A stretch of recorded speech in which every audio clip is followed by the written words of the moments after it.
Devemos entender o empoderamento como possuir as habilidades necessárias para suportar as vicissitudes. Dessa forma, vamos compreender que quanto mais estudo, mais poder. E esse poder, na verdade, é o de nos libertar, através do conhecimento, do entendimento, do estudo, através da verdade, libertar-nos das amarras dos sofrimentos da alma. E como espíritas somos privilegiados.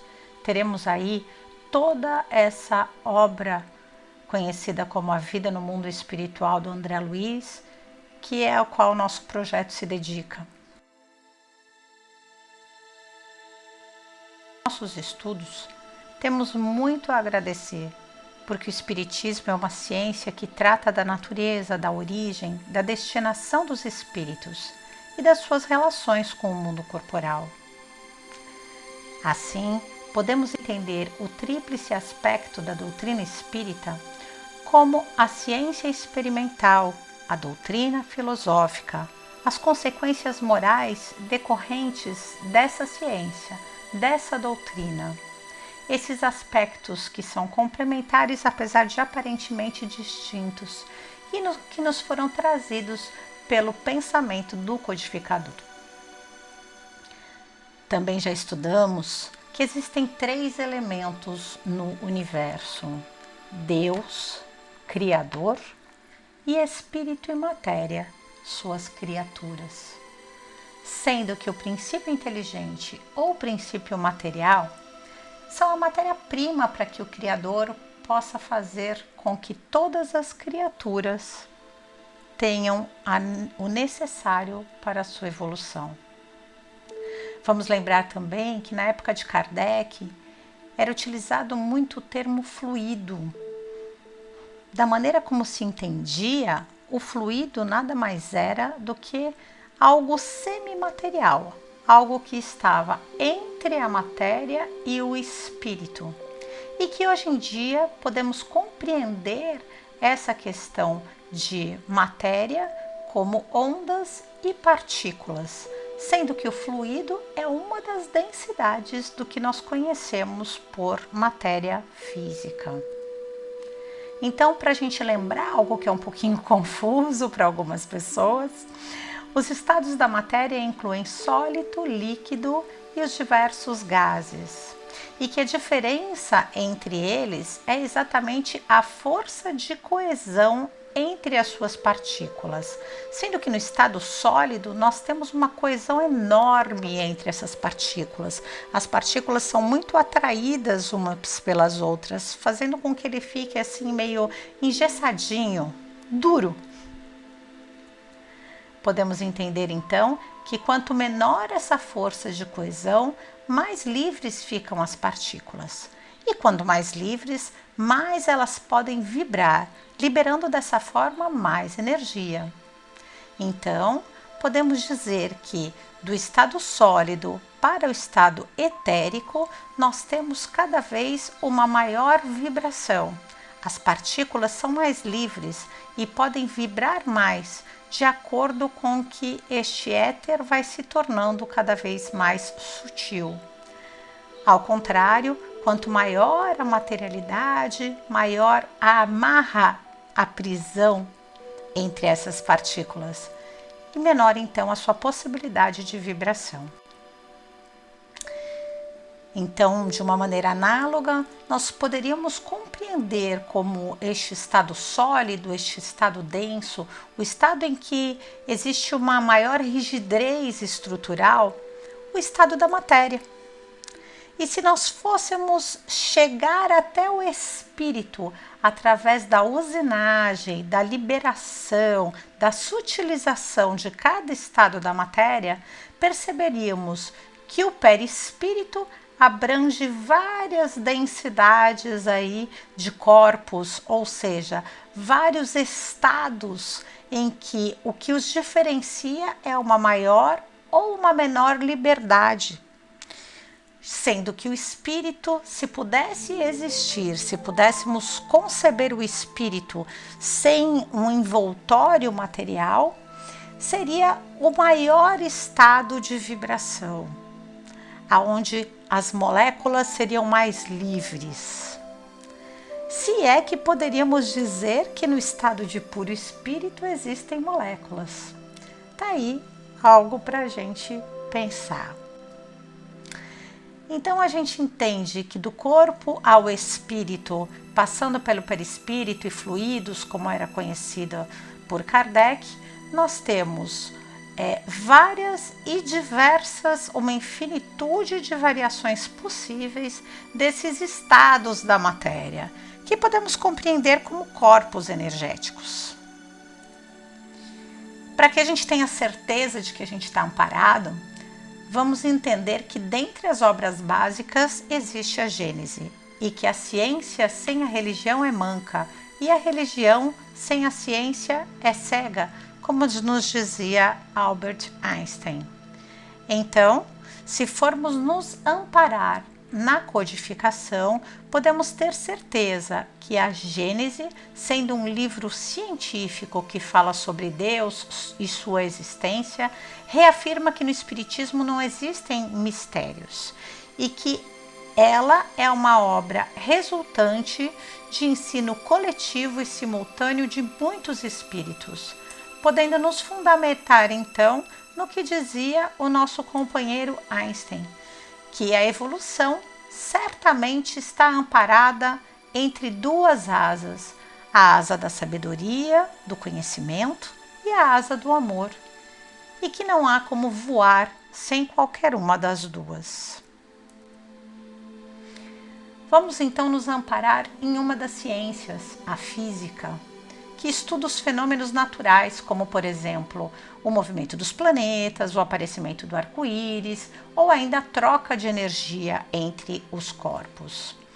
E nos amparando na física, podemos entender que existem 4 dimensões conhecidas cientificamente do ser humano: a dimensão física, a dimensão emocional, a dimensão intelectual e a espiritual. E que o crescimento de todas essas dimensões é que fazem o desenvolvimento da pessoa como um todo.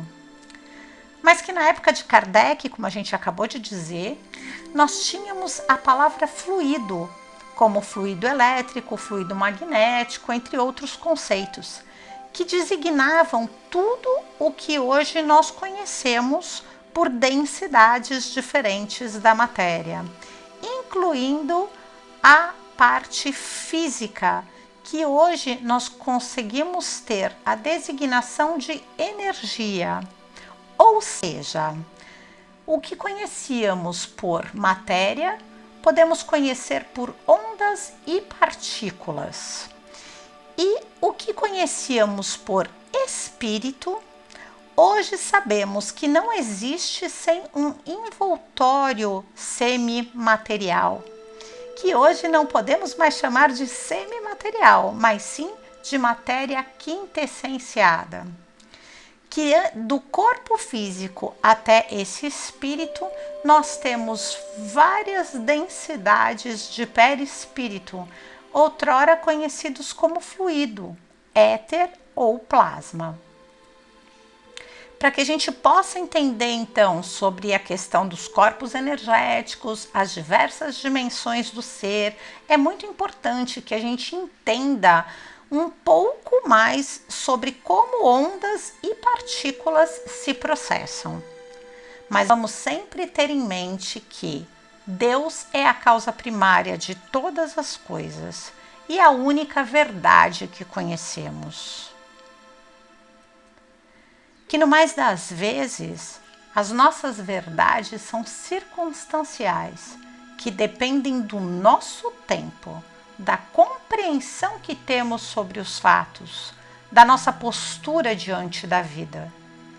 E que com nossa elevação, tanto em conhecimento quanto em moral, nossas verdades podem se dilatar, se adaptar, ganhando uma nova dimensão.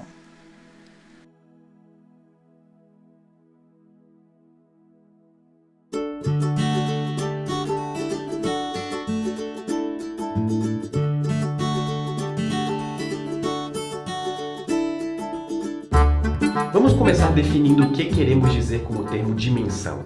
E de verdade, essa definição é bem mais simples do que parece. Uma definição básica do que seria uma dimensão em um sistema físico é simplesmente uma quantidade que pode variar no sistema. Imaginem uma partícula em cima de uma régua, e vamos imaginar que essa partícula só pode ir, digamos, para a esquerda ou para a direita. Isso significa que a distância entre a partícula e o zero da régua só pode mudar em uma direção. Ou, em outras palavras, nós só temos uma variável mudando, a distância nesse um eixo da régua. Para deixar ainda mais claro, digamos que você precisa determinar onde a partícula está. Você precisa de apenas um número, que é a distância em que a partícula está em relação ao zero no eixo da régua. Então, nós temos apenas uma variável, portanto, temos apenas uma dimensão. Mas esse é apenas um de milhares de exemplos que nós podemos fazer de um sistema físico de uma dimensão. Outro exemplo pode ser a temperatura em um copo d'água. A temperatura só pode aumentar, diminuir ou permanecer igual. É como se ela fosse a partícula do exemplo anterior e só pudesse andar em uma direção. Como precisamos de apenas um valor para descrever a temperatura, ela é um sistema físico de uma dimensão só. E aqui nós temos algo importante no conceito mais básico de dimensão. Dimensões não precisam ser somente dimensões espaciais. Na sua forma mais básica, elas simplesmente representam quantidades que variam. E cada dimensão pode ser representada por um número variando. Se nós voltarmos ao exemplo inicial da partícula na régua, nós podemos adicionar mais uma régua perpendicular e permitir que a partícula se mova para cima e para baixo. Então, agora nós precisaremos de dois números para medir a posição da partícula. Um que mede a distância na vertical e outro que mede a distância na horizontal. Então, agora nós temos duas dimensões ao invés de uma dimensão. Se vocês quiserem deixar esse exemplo ainda mais familiar, nós vamos trocar essas réguas por setas apontando na direção em que elas medem o movimento, para cima, para baixo, para a esquerda e para a direita. E mais do que isso, nós vamos dar nomes para essas setas. Y para a seta vertical e X para a seta horizontal. Pronto, nós acabamos de montar um plano cartesiano, que é extremamente útil para representar figuras e movimentos em duas dimensões. E eu já falei isso, mas não custa falar de novo. Dimensões não precisam estar restritas a dimensões espaciais. Nós poderíamos muito bem pensar em um gás, em uma caixa, e medir a temperatura e pressão desse gás. Como nós temos duas quantidades que podem variar separadamente, isso é um sistema de duas dimensões. Ok, então agora nós já passamos de uma para duas dimensões. Então, antes de dar o próximo passo, eu quero perguntar para vocês: quantas dimensões tem esse vídeo que vocês estão vendo agora na sua tela? O vídeo foi gravado em 3 dimensões. Ao menos eu espero que eu não seja tipo uma imagem gerada por uma inteligência artificial ou alguma coisa do tipo. Mas é impossível de ver em 3 dimensões em uma tela de computador. Porque ela é apenas bidimensional. Ela é um plano. Nós não podemos mostrar algo tridimensional de verdade aqui. Mas isso não quer dizer que não podemos representar algo em 3 dimensões. Se você quer representar 3 dimensões em um plano, só precisamos adicionar um novo eixo, ou uma nova coordenada, que não dependa das duas que nós já temos. Agora nós temos 3 coordenadas representando o espaço. Nós temos uma largura, uma altura e uma profundidade. Como nós podemos andar em cada uma dessas direções sem se mover nas outras, nós vivemos em um mundo com 3 dimensões de espaço. Mas aqui vem a parte interessante. É possível, mesmo em um plano, representar sistemas com mais de 3 dimensões. Por exemplo, quando eu falei que esse vídeo tem apenas 2 dimensões, eu de certa forma fui impreciso. Na verdade, esse vídeo que você está vendo agora tem 2 dimensões de espaço e 4 dimensões de cores. As cores nas nossas imagens digitais funcionam com base em 4 dimensões. Uma de intensidade da luz, popularmente chamada de brilho, e 3 dimensões de cores, vermelho, azul e verde, o famoso RGB. Cada pixel que forma uma imagem tem essas 6 dimensões gravadas. Para o seu computador entender qual que é a posição desse pixel aqui na imagem que ele está projetando, ele precisa saber da posição desse pixel, das cores armazenadas nele e da intensidade da luz. Essa volta toda que eu dei foi para mostrar uma coisa importante. Geralmente, quando nós pensamos em mais de 3 dimensões, nós estamos especificamente pensando em dimensões espaciais, mesmo que inconscientemente. Ninguém se importa com dimensões de cores. Nós conseguimos facilmente imaginar cores como uma outra dimensão, mas tenta imaginar um novo eixo que não seja a altura, a largura ou a profundidade. Nós parecemos estar presos em 3 dimensões espaciais. E isso nos leva à pergunta mais intrigante desse vídeo. Como seria viver em um mundo com 4 dimensões espaciais? Vamos começar com o exemplo mais simples e nós vamos ir construindo em cima dele. E falando de dimensões, qual que é o número mínimo de dimensões que um sistema pode ter? 0. Um ponto tem 0 dimensões. Ele não tem largura, ele não tem altura e ele não tem profundidade. Ele não pode se mexer e, para ser sincero, a existência dele é praticamente única, porque para ele tudo que existe é ele mesmo. Agora vamos adicionar uma dimensão de espaço. Digamos que adicionamos essa dimensão percorrendo essa linha horizontal no vídeo. Agora o ponto pode se mover para a esquerda ou para a direita. Nós criamos a noção de movimento. Mas uma dimensão não é tão interessante. Vamos adicionar mais uma, totalizando 2 dimensões. Aqui o nosso ponto pode se mover para a esquerda, para a direita, para cima ou para baixo. Ele pode até se mover em círculos, girar em torno dele mesmo, ou até, quem sabe, descobrir que ele na verdade possuía uma forma esse tempo todo. E aqui podemos fazer uma pergunta interessante. Como explicar para alguém preso em uma dimensão o que é a segunda dimensão? Como explicar para alguém que só pode se mover para a esquerda e para a direita o que é se mover para cima e para baixo? Para ser honesto, isso seria um conceito impossível de explicar. Cada vez que a entidade presa em uma dimensão se movesse um pouco para cima, ela mudaria a reta no qual ela existe. Ela continuaria a poder se mover para a esquerda ou para a direita, só que essas 2 direções seriam um lugar completamente novo e diferente do que ela estava antes. O mesmo aconteceria com um ser que vive em 2 dimensões e fosse levado para uma 3ª dimensão. Com 2 dimensões, ele possui altura e largura, mas ele não tem como conhecer nem experienciar o que nós conhecemos como profundidade. É como se a existência dele estivesse limitada a um plano. Mas com 3 dimensões você tem profundidade. Você também pode ir para frente e para trás. Mas a cada vez que você vai nessa nova direção, você entra em um novo plano totalmente diferente do original. É como se a 3ª dimensão fosse uma sequência de folhas de papel empilhadas. Cada folha individualmente tem 2 dimensões, uma altura e uma largura. Mas quando você junta todas as folhas em uma pilha, você tem uma profundidade, embora ela não seja acessível para quem viva apenas na folha. Com 3 dimensões, o nosso ponto agora vive em um espaço que possui profundidade. Ele pode ir para cima, para baixo, para a esquerda, para a direita ou também para frente e para trás. Ele não está mais restrito a um plano. Você pode pensar na dimensão da profundidade como sendo a soma de infinitos planos, um diferente do outro. E a 4ª dimensão permanece a mesma coisa, só que ao invés de folhas empilhadas, você teria cubos empilhados em uma direção incompreensível, totalmente fora da nossa possibilidade de raciocínio e experiência. Assim como a 3ª dimensão é algo completamente novo para um ser bidimensional. Se mover na 4ª dimensão do espaço colocaria você dentro de um cubo, um novo mundo tridimensional. É difícil de conseguir exemplos para explicar isso melhor, porque é uma limitação da nossa própria mente.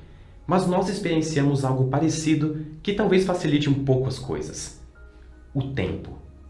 O mundo ao seu redor muda a cada segundo. O carro que estava em um lugar foi para outro lugar. A pessoa que estava sentada em um banco levantou. E isso significa que a cada segundo nós somos transportados para um mundo tridimensional um pouco diferente do que nós estávamos. É como se cada infinitésimo de instante de tempo fosse um mundo tridimensional separado. E quando nós percorremos a 4ª dimensão, que nesse caso é o tempo, nós fôssemos colocados em um novo mundo tridimensional. É literalmente a passagem entre diferentes mundos tridimensionais empilhados na 4ª dimensão. Todo ser humano experiencia o tempo. Para alguns, ele passa mais rápido do que para outros. Mas no fim, o que importa é que essa viagem pela 4ª dimensão acontece independente da nossa vontade. Mesmo que o mundo ao seu redor continuasse perfeitamente igual, você mudou. As suas células mudaram. Cada instante de tempo é precioso e único por si próprio. E isso também significa que todas as coisas boas e ruins, todas as felicidades e tristezas, ficaram armazenadas em algum outro cubo, que feliz ou infelizmente não está mais acessível para você. Bem-vindo ou bem-vinda a um cubo novo. Já nos trouxe Paulo de Tarso. Semeia-se corpo animal, ressuscitará corpo espiritual. Se há corpo animal, há também corpo espiritual.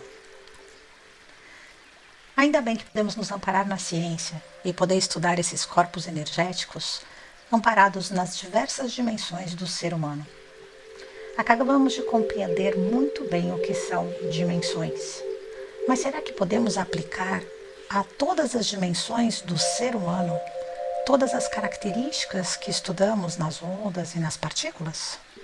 Entender sua dimensão biológica, sua dimensão psíquica, dimensão social, mas especialmente, no nosso caso, os diversos corpos energéticos que habitam a dimensão espiritual? Podemos nos amparar nas dimensões energéticas da matéria. Sabemos que, com a finalidade de explicar essas diversas dimensões, foram criados ao longo dos anos vários conceitos e modelos, que, quando somamos ao nosso entendimento sobre fluido cósmico universal, a função deste fluido em tudo que conhecemos por matéria, incluindo, claro, o perispírito como matéria, tudo isso pode nos dar uma maneira didática de representar essa grande quantidade de mundos existentes. Lembrando que podemos entender cada um desses mundos como um corpo energético. Esses mundos também são conhecidos por planos ou espaços, e cada um deles pode ser habitado por cada uma das densidades ou das completudes de cada ser singular. Vamos lembrar que, de acordo com o nosso hálito mental, nós estaremos ocupando um diverso planeta, um certo plano, um certo mundo, que tem também o seu hálito planetário que seja compatível com essa nossa densidade do nosso hálito mental.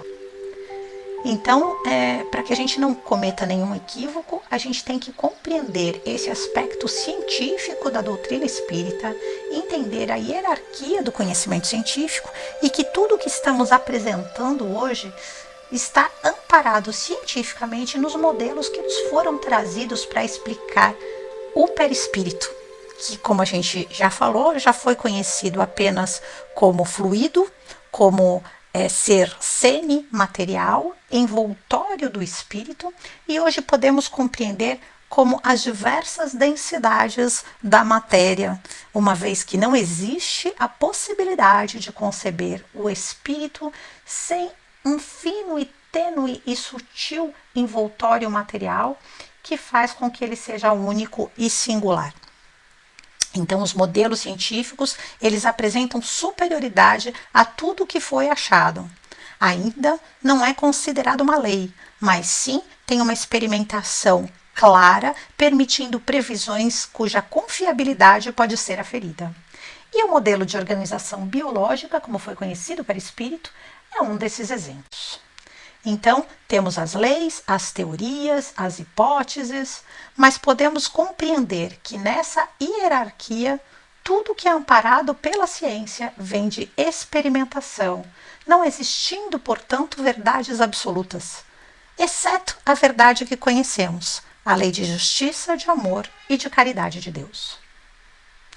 Dentre os conceitos e modelos que foram trazidos para que nós pudéssemos compreender os corpos energéticos, as dimensões entre espírito e matéria, nós temos que lembrar que estamos estudando e vamos aprofundar muito ainda o estudo dos corpos trazidos por André Luiz nessa coletânea. Mas de uma maneira simples, André trouxe para a gente o corpo individualizado, o espírito numa dimensão totalmente contrária, né? Que seria quando não há nenhum tipo de matéria, e o perispírito seria tudo que há entre esses dois estados do corpo. Nós podemos também entender o conceito, o modelo trazido pelo Andréa, que classificava cada um dos corpos como núcleos e potenciação. Então ia do inconsciente puro até o corpo físico, passando pelo duplo etérico. E aí nós poderíamos compreender a irradiação de todos esses corpos como a aura, sendo que tanto os espíritos externos que partem do consciente conseguem alterar a classificação, a hierarquização desse espírito, assim como os estímulos internos, estímulos partindo do espírito, do pensamento, do sentimento, vão alterando a forma do duplo etérico e do corpo físico. Dentre os vários conceitos e modelos trazidos, nós temos também a evolução da consciência. Já mais para cá, perto da década de 80, nós tivemos aí estudos aprofundados da parte vibracional, trazida por Gerber e por Tyler, que entendia que quanto mais sutil, mais quintessenciada a matéria, maior a qualidade da consciência e a capacidade do sistema nervoso em lidar com as informações.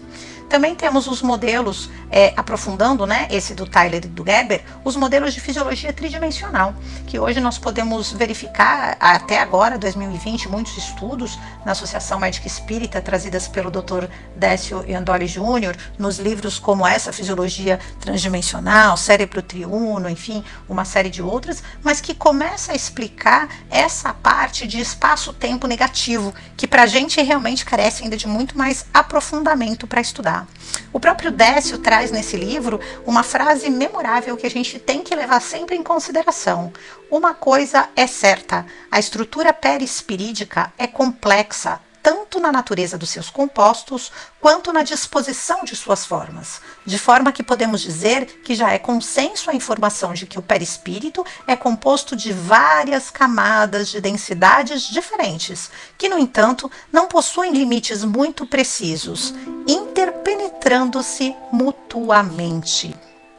Ou seja, em vez de entendermos os corpos energéticos como nos trouxe Delane, a ideia de graduação e de cada corpo individual como é simples entendermos na nossa cabeça, porque é o máximo que a gente pode conceber, nós temos que nos aprofundar um pouco mais nesse conhecimento e temos que passar a entender todas as dimensões do nosso ser como um grande campo energético, onde cada uma dessas densidades não existe sozinha, mas sim elas se interpenetram e se completam. E que não dá para entender esse campo apenas como conjunto de cada um dos corpos, mas sim como uma energia totalmente única que vai se modificando de acordo com a modificação desses corpos. E vamos lembrar também da matéria de corpo como um conjunto e não como esse bonequinho que normalmente nós traçamos aí na nossa ideia. Vamos lembrar que por toda parte, respiramos ajustados ao nosso campo de atração, como nos trouxe Emmanuel no livro Entre as Forças Comuns. E que dos mundos primitivos, onde nós ainda temos os corpos mais densificados, opacos e pesados, até os mundos divinos, onde teremos todo este campo energético de uma forma muito pura, etérea, leve e luminosa, nós temos toda uma variação. E todas essas variações é o que nós conhecíamos antigamente por fluido ou éter. Vamos então fazer uma comparação entre os modelos que nos foram trazidos e de uma forma muito simples. Vamos entender por corpo denso tudo aquilo que se perde no desencarne. O corpo denso é o corpo físico, é ele que está sujeito a todo o ciclo da vida orgânica, nascimento, subsistência, crescimento, maturidade, decadência, morte, e que realmente se modifica de encarnação a encarnação. Neste interim, temos dentro do corpo denso o corpo físico e o etérico. Lembrando que o corpo etérico, na verdade, é mais uma gradação, é mais um plano, uma interface entre o corpo físico e o corpo astral. No corpo astral, o corpo sutil, ele também pode apresentar diversas densidades. Nós compreendemos muito melhor o conhecido por corpo mental e deixando para corpo causal, ou seja, as consequências de tudo o que pensamos, agimos, fazemos, adquirimos, o espírito, envolvido por seu envoltório mais sutil, que seria o corpo espiritual. Na comparação desses modelos, nós conseguimos verificar que a apresentação de diversos modelos faz com que eles não se anulem entre si, mas que se completem. Poderíamos então conceber hoje um modelo quântico para a organização energética do nosso ser. dessa forma, compreender a existência material dentro de um universo como uma grande vibração, uma profusão de energias exprimindo-se numa variedade inimaginável de corpos. A matéria, a vida, a existência psíquica são modulações, frequências vibratórias da mesma energia primordial e essencial. Manifestações mais sutis ou mais condensadas, que vão compondo corpos de diferentes densidades e natureza extrafísica. E essa visão transdimensional, então, nos descortina esse vasto campo de possibilidades que é o estudo desses corpos energéticos. A possibilidade de conceber todas essas dimensões de um ser como algo que, sim, carece de muito mais experimentação científica, mas nos vermos centelha divina nesse campo energético multidimensionado é mais um exemplo da supremacia da criação divina. Lembrando que na aliança nós utilizamos muito mais a parte do corpo mental, o corpo espiritual, o duplo etérico e o espírito, entendendo tudo isso num grande dínamo, onde a energia vital ou o fluido vital é realmente o combustível que pode estruturar essa vida orgânica e é um dos principais fluidos trocados entre as pessoas. Na superfície do duplo etérico, nós conseguimos compreender desta forma os centros vitais, também conhecidos por chakras. Esses centros vitais, eles realmente tangenciam todos os corpos e eles fazem com que a energia dessa forma flua entre o corpo espiritual e o corpo físico.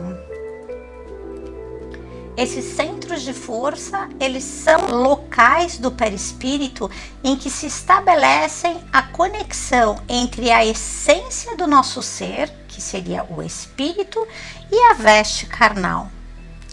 Só a título de curiosidade, porque nós ainda vamos aprofundar muito mais nesses estudos, nós podemos compreender a correspondência entre as glândulas e plexos, que são os nossos veículos nervoso e hormonal do corpo físico, e os principais centros de força localizados em todas essas dimensões.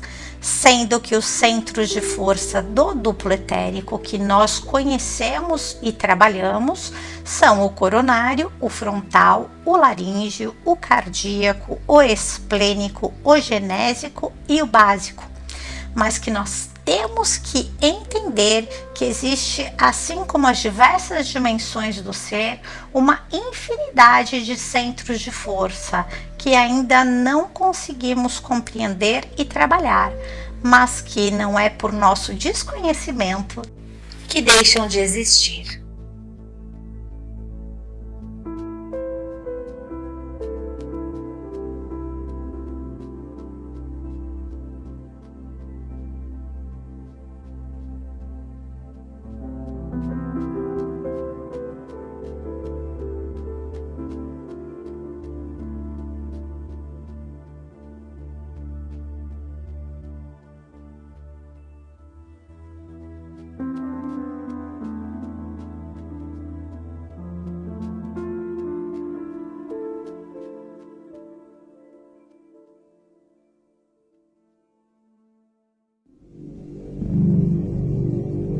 A aura é uma espécie de halo luminoso, um conjunto de radiações que circunda e interpenetra todo o nosso complexo fisiopsíquico.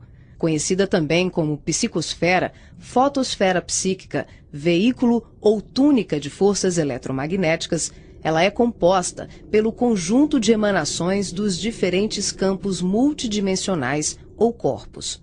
Apresentamos aqui uma visão total de sua forma ovalada, onde temos o corpo físico, o duplo etérico, o corpo astral, o corpo mental, o corpo causal e os centros de força. Através da animação em 3 dimensões, podemos notar com maior clareza que a nossa aura não começa na superfície do corpo físico. ela é formada por camadas, conhecidas como campos sutis ou campos dimensionais. O corpo físico é a parte mais interna do nosso complexo.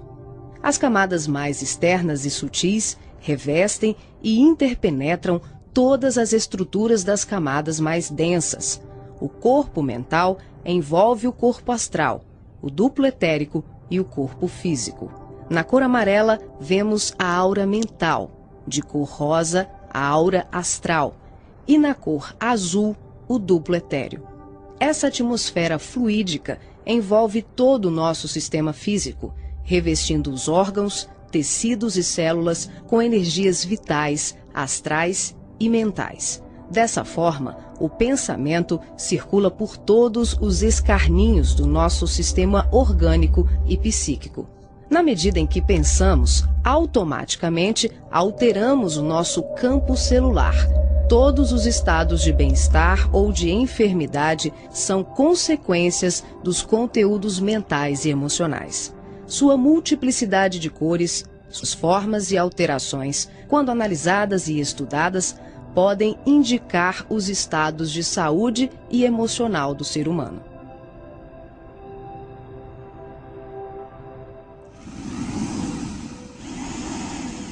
A palavra chakra vem do sânscrito e significa roda de luz, também conhecido como centros vitais, fulcros energéticos ou centros de força. Geralmente são visualizados por videntes e clarividentes como campos em forma de redemoinhos, com a aparência de uma flor, com pétalas irradiantes e coloridas. O nosso corpo é regido por esses centros, que vibram em sintonia uns com os outros ao influxo do poder diretriz da mente, estabelecendo um veículo eletromagnético no qual o pensamento vibra em circuito fechado antes de exteriorizar-se. Cada célula do nosso corpo pode ser considerada um motor elétrico ou diminuto centro vital. O complexo humano é formado por centenas de chakras.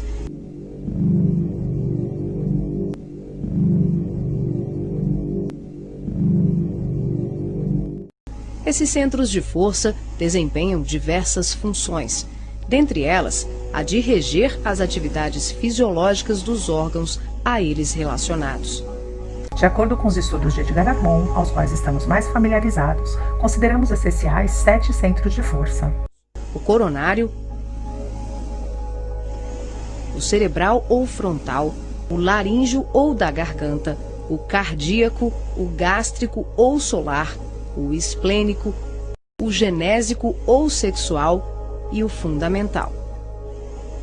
Na animação, vemos a parte anterior e posterior de cada chakra, que juntas formam um só órgão.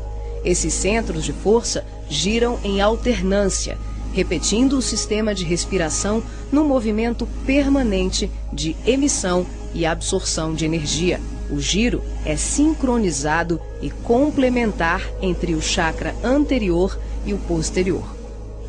Os chakras são formados por microtúbulos, que são estruturas ocas, compostas por inúmeros blocos de moléculas idênticas. Esse elemento base, aqui aumentado milhares de vezes, junta-se a outros microtúbulos, formando uma complexa rede capilar. São microtúbulos menores que se inserem em microtúbulos maiores, num processo sucessivo. São justamente esses microtúbulos de diversos tamanhos que dão ao chakra a aparência de pétalas. Aqui vemos um exemplo dos microtúbulos maiores. E aqui, microtúbulos menores preenchendo os microtúbulos maiores.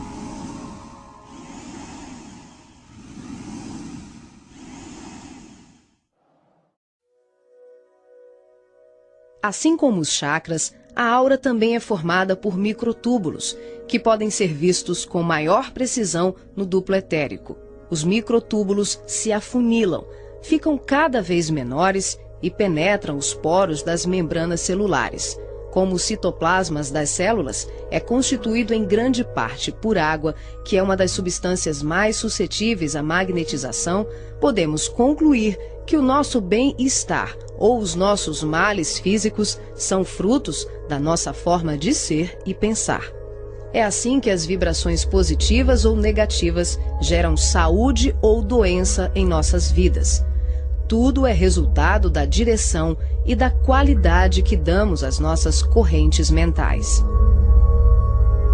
Nessa animação, vemos através da aura e dos corpos. Os chakras estão ampliados e representados como lunetas se expandindo. Podemos observar o sincronismo das camadas mais externas com as mais internas. Temos os campos ligados ao corpo mental em amarelo, ao corpo astral em rosa e ao duplo etéreo em azul. Os centros de força das camadas superiores envolvem completamente os centros das camadas mais densas. Cada parte da luneta está contida na outra. Os microtúbulos maiores são preenchidos pelos menores.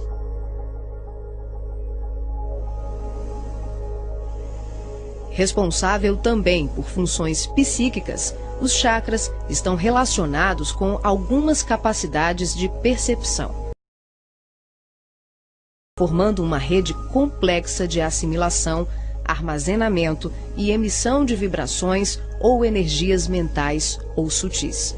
Os centros de força podem ser considerados portais dimensionais, por onde fluem as correntes mentais que assimilamos e emitimos em regime de sintonia durante as diversas manifestações medianímicas. Vemos agora os chakras relacionados aos seus respectivos órgãos. Começamos pelos superiores, representados pelo coronário, frontal e ágina, anterior e posterior.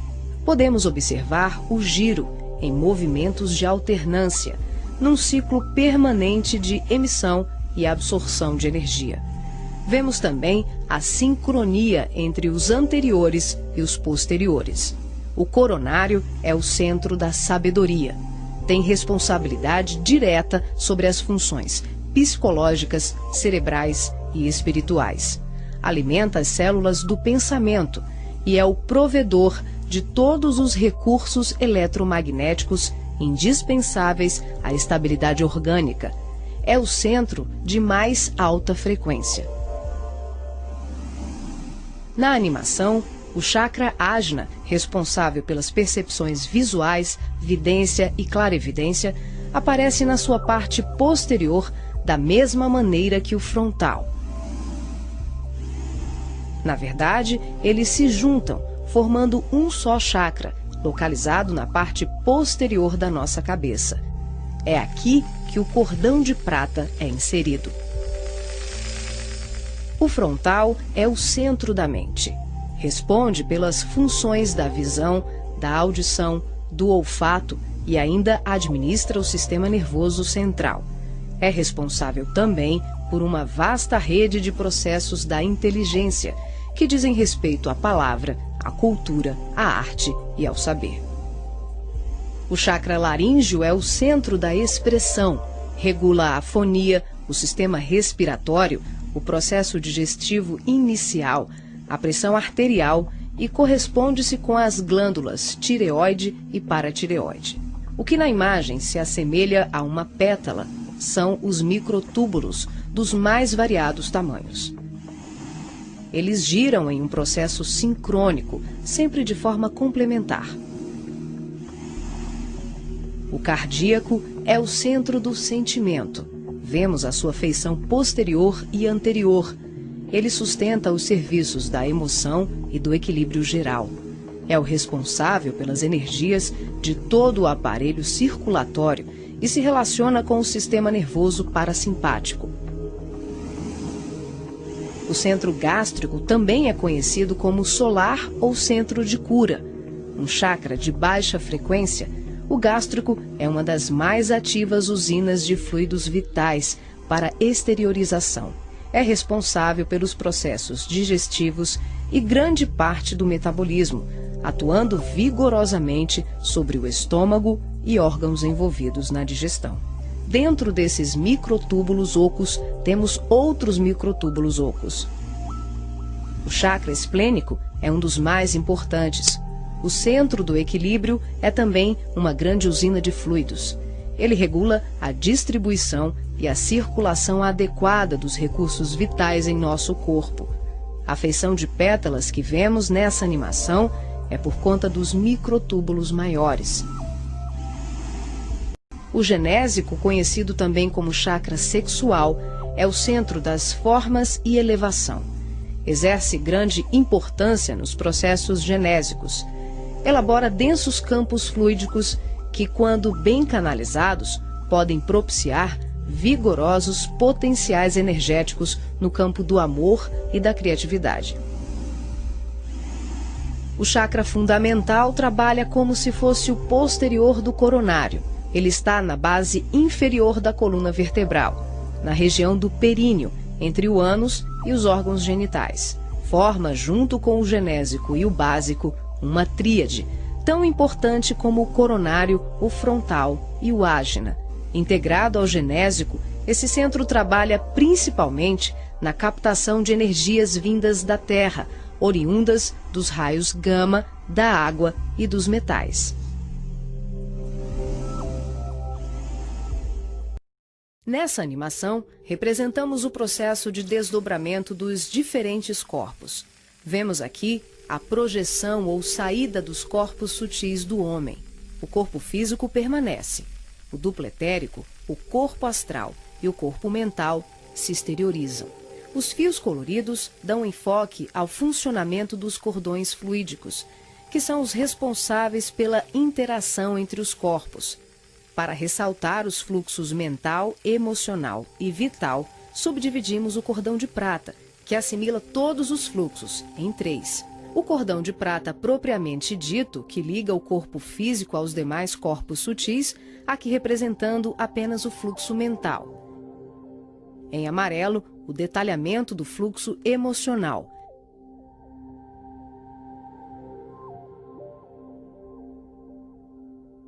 E na cor rosa, o fluxo vital. Esses cordões são semelhantes ao cordão umbilical, porém, a densidade deles é muito mais sutil. São, por assim dizer, vaporosos, uma espécie de laços aeriforme, luminescentes, e varia de acordo com a dimensão da região espiritual onde o ser se encontra. Quando ocorre esse tipo de desdobramento em que o duplo etérico, o corpo astral e o corpo mental se deslocam juntos, o médium não consegue alcançar grandes distâncias, devido à densidade do corpo etérico, que, em síntese, são emanações neuropsíquicas do corpo físico. Dessa forma, o espírito fica nas imediações do organismo carnal, e sua saída ou projeção é geralmente por tempo limitado. Esse fenômeno é muito comum no sono e também em desdobramentos parciais durante os trabalhos mediúnicos.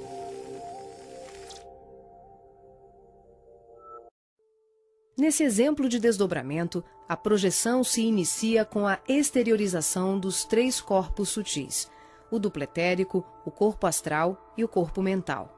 Em seguida, o passivo devolve ao corpo físico os eflúvios vitais, conhecidos em seu conjunto como duplo etérico, que tem como uma de suas funções assegurar o equilíbrio entre a alma e o corpo de carne, garantindo o calor indispensável à colmeia celular. Desembaraçado dos veículos mais densos, corpo físico e duplo etérico, o médium se desloca com o corpo astral, envolvido pelo corpo mental e pelos outros corpos mais sutis, aqui não representados. Ao devolver as energias neuropsíquicas, o médium projetado fica, por assim dizer, mais leve e ágil, o que lhe permite uma melhor condição de trabalho e observação, além de lhe possibilitar o deslocamento para regiões diversas. Ele pode viajar para qualquer lugar do espaço, incluindo o plano físico e o extrafísico. O corpo astral, envolvido pelo corpo mental, fica permanentemente conectado ao corpo físico pelo cordão de prata, que também é conhecido como cordão fluídico. Trata-se de um laço, um feixe energético extremamente flexível e expansível, que é formado de microtúbulos, a exemplo dos chakras, e mantém um fluxo energético bidirecional entre os corpos densos e sutis. Esse fluxo vibratório de nutrição faz com que o espírito perceba, de imediato, tudo aquilo que possa vir a ocorrer ao corpo físico durante o desdobramento. Na volta, podemos observar como ocorre a reentrada dos corpos mais sutis, na conjugação com o corpo físico e etérico. Aqui temos o desdobramento do corpo mental. Os 3 corpos saem. O médium devolve ao corpo o duplo etéreo e apenas o corpo mental se projeta. A animação demonstra que em qualquer tipo de desdobramento, os corpos permanecem conectados entre si através do cordão de prata e dos fluxos energéticos. Em relação ao corpo mental, ocorre muito mais um fluxo mento-emotivo que propriamente um cordão densificado, como mostra o vídeo. Esse tipo de projeção permite ao médium se deslocar para qualquer lugar do universo com uma percepção muito maior, visitando regiões astrais e mundos superiores que estão bem além das colônias de transição, geralmente descritas na literatura espírita. O corpo mental é o envoltório sutil da mente. Tem a forma ovalada ou ovoide, que define o formato da totalidade da nossa aura. O mental também é o responsável pela formação do corpo perispiritual ou corpo astral. É o corpo que permanece quando perdemos os demais corpos, por avanço evolutivo, por desequilíbrio profundo, como na ovoidização, ou em operações atinentes a certos renascimentos na crosta terrena. É por essa razão que os espíritos que perderam os corpos mais densos, corpo físico, duplo etérico e corpo astral, por monodeísmo, permanecendo envolvidos apenas pela túnica mental, são chamados de ovoides ou esféricos.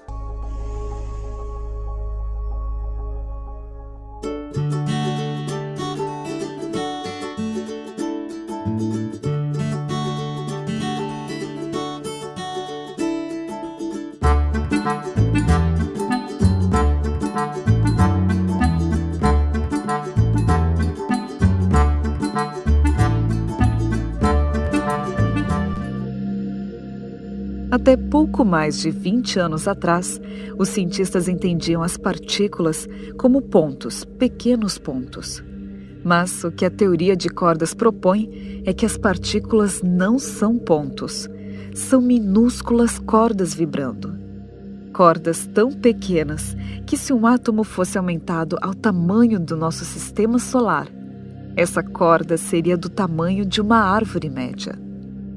O que é surpreendente é que essa vibração é que definiria a partícula. Se vibra de determinada maneira, seria um tipo de partícula. Se vibra de outra, outro tipo. E isso poderia ser a chave para resolver a distância entre o universo uniforme e previsível da relatividade e o espaço instável e caótico do mundo subatômico. Se você pegar uma corda, você pode vibrar a corda com esse movimento. A gente chama isso de primeiro modo vibracional. Você pode vibrar a corda assim, é uma brincadeira de criança. Você pode vibrar uma corda assim. Você tem um segundo modo vibracional. E você pode progredir em diversos modos de vibração. Isso é bem descrito na física clássica, esses modos de vibração de uma corda. O que esses cientistas, esses físicos que formularam a teoria das cordas propuseram é que essas pequenas partículas elas são descritas por essas entidades cordas e cada partícula é diferenciada por um modo diferente de vibração dessa corda. Uma partícula tem um modo, seria a representação desse modo de vibração, outra partícula outro modo e por aí vai. De uma forma bem simples, isso é teoria de cordas.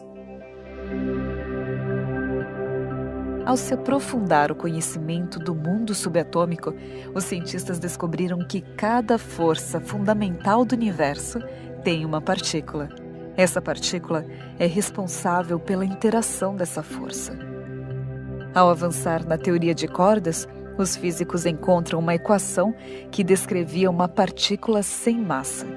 Essa descoberta foi mais surpreendente ao entenderem que esta partícula descrevia a gravidade a nível subatômico e por isso foi chamada de graviton.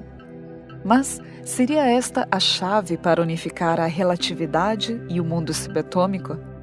E, por outro lado, ao ser uma partícula sem massa, como poderíamos observá-la? Quando você pensa em partícula subatômica, você pensa numa bolinha minúscula. É isso que a gente imagina.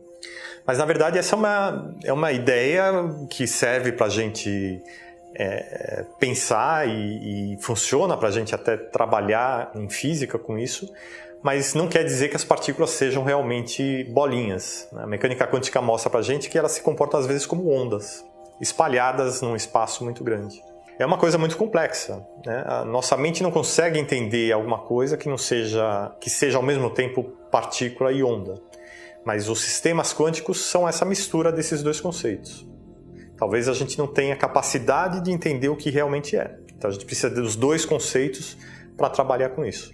Cada força tem a sua partícula, cada uma das 4 forças fundamentais tem uma partícula associada a essa interação. E tem as partículas estruturais, né, que são aquelas que vão interagir. Além disso, a gente supõe que exista o graviton, que é a partícula é responsável pela interação gravitacional. Essa ainda não foi observada, mas ela deve estar associada a essas ondas gravitacionais. Então, com a detecção de ondas gravitacionais, agora confirmada, a busca pelo graviton certamente vai se intensificar. Existe um aspecto intrigante na teoria de cordas. Até agora conhecemos apenas 4 dimensões, 3 delas são espaciais: altura, profundidade e largura. A 4ª é a dimensão temporal.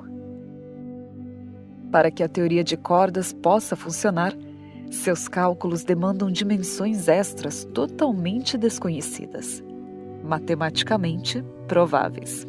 Embora para alguns isso não possa ser observado, já que se tratam de dimensões extremamente pequenas, para outros a ideia de dimensões remotas pode ser mais real do que imaginamos. O certo é que o universo poderia ser mais complexo do que havíamos pressuposto. Nosotros vivimos en un mundo en 3 dimensiones.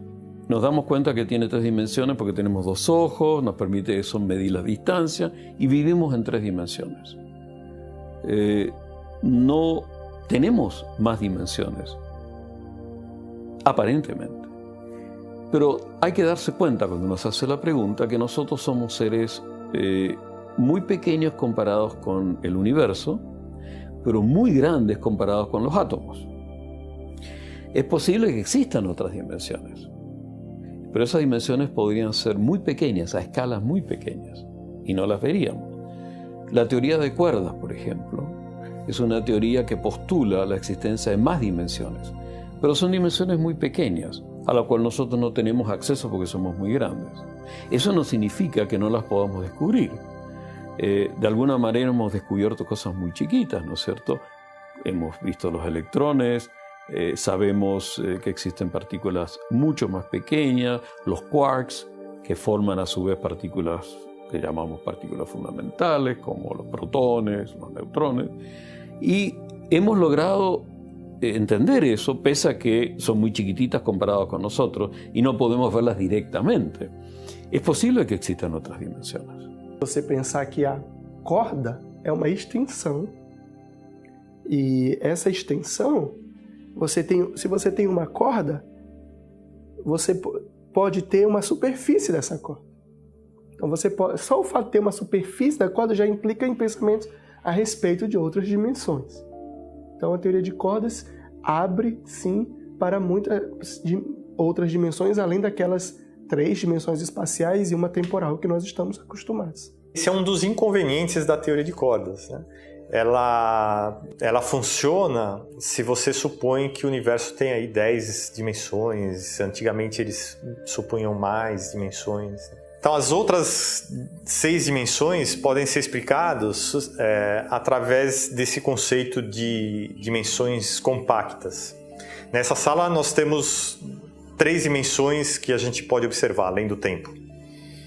porque o fóton, por exemplo, está viajando aqui dentro dessa sala, colide com as paredes e vem para os nossos olhos e a gente observa esse fóton, essa luz. Em dimensões muito compactas, por causa de uma propriedade quântica que diz que quando o seu sistema é muito pequeno, a energia das partículas, as partículas, como elas não podem, se você não pode localizar a partícula e a velocidade ao mesmo tempo, significa que num espaço muito pequeno, a incerteza na velocidade das partículas é muito grande. Então, sistemas confinados em espaços pequenos têm energia muito grande, porque a velocidade é muito grande.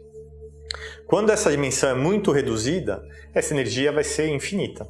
Então não tem energia no universo suficiente para excitar esses estados dessas dimensões muito compactas. E elas são invisíveis para as observações físicas por causa disso. Não tem energia suficiente para você observar uma coisa dessa. Porém, como testar realmente essa teoria se essas pequenas cordas não podem ser observadas? Em física, a gente simplifica muitos cálculos jogando fora aquilo que é muito pequeno, nunca aquilo que é muito grande. E quando a gente tem que jogar algum infinito fora, é sempre uma coisa preocupante. Uma das vantagens da teoria de cordas é que esses infinitos desaparecem. Então, é um aspecto que muita gente gosta, acho que todos os físicos gostam na teoria de cordas, é isso. Mas ela precisa provar. A teoria de cordas ela consegue juntar numa formulação só vários campos diferentes da física. Mas até agora não apareceu nenhuma indicação, alguma coisa que é prevista por essa teoria e nenhuma outra das teorias que possa ser observada em laboratório. É uma formulação matemática muito engenhosa, muito bonita, mas para se tornar uma teoria física falta alguma comprovação experimental. A física é isso, né? A junção de formulações matemáticas, por vezes muito complexas, mas com observação de fenômenos que são previstos pela teoria. Se uma teoria não consegue prever coisas novas, ela não tem muita utilidade na física. Esse é o desafio da teoria de cordas atualmente. Quando uma teoria ela tem essa harmonia de conceitos e essa elegância de demonstrações, a gente fica com essa sensação de que ela tem que ser útil, porque para explicar a natureza. Porque tem sido assim. A gente tem descoberto que as teorias que descrevem a natureza elas são bonitas matematicamente e conceitualmente. E essa teoria de supercordas ela é bonita e elegante do ponto de vista matemático. Então muita gente acredita que a natureza é assim, mas de novo não é uma afirmação científica, é uma questão de gosto pessoal, né? Ahora, es una teoría muy compleja matemáticamente que tiene por ahora muy poco asidero en las observaciones. Hay muchos que dicen que es un camino, es un mal camino. Otros dicen no, tenemos que caminar para poder mirar el paisaje, si no, no vamos a verlo nunca. Eso lo hace muy interesante y la gente está tratando, a través de la teoría de cuerdas hoy en día, de hacer lo que las teorías un poquito más antiguas, como la teoría cuántica de campo, no es capaz de hacer. Es un terreno muy especulativo, en el cual algunos de los mejores cerebros que tenemos en física están terriblemente interesados. Y hay una generación de gente muy joven estudiando esto, que seguramente em poucos anos vão descobrir coisas muito interessantes. Mas a minha pergunta pessoal que eu faço é o seguinte: será que nós não corremos o mesmo risco de uma nova disrupção, como aconteceu naquela reunião dos físicos no final do século XIX? Quando eles achavam que tinham apenas dois únicos problemas para se resolver, e a solução desses dois problemas descortinou uma física completamente nova, né? Que mostrou que não que a física anterior estava errada, mas que ela não se aplicava a determinadas circunstâncias. A relatividade e a mecânica quântica não dizem que a mecânica de Newton está errada. Elas apenas delimitam aonde a mecânica de Newton é aplicável. até tal massa, até tal velocidade, até tal tamanho, até tal energia, que é a física que nós conhecemos. Aumentou a energia, a velocidade, você vai para a relatividade. Então, certamente tem mais coisas para a gente descobrir. Quanto falta é muito difícil de dizer, porque a gente não sabe quanto falta ser descoberto. Muitas vezes na física aconteceu de as pessoas acharem que tudo estava explicado, e aí acontece alguma coisa e vem uma revolução científica e se mostra que precisa se reconstruir tudo novamente. Então a gente não sabe nunca quanto falta para ser descoberto. Lo maravilloso de la ciencia es que nunca va a dejar de maravillarnos con cosas nuevas. Mas, de novo, se você propõe uma saída que não tem como você testar se ela é verdadeira ou não, fica complicado você acreditar. É uma questão de fé, não é mais uma questão de ciência. Nosotros no podemos mirar más allá de nuestro universo, por definición. Pero eso no significa que no existan otras cosas.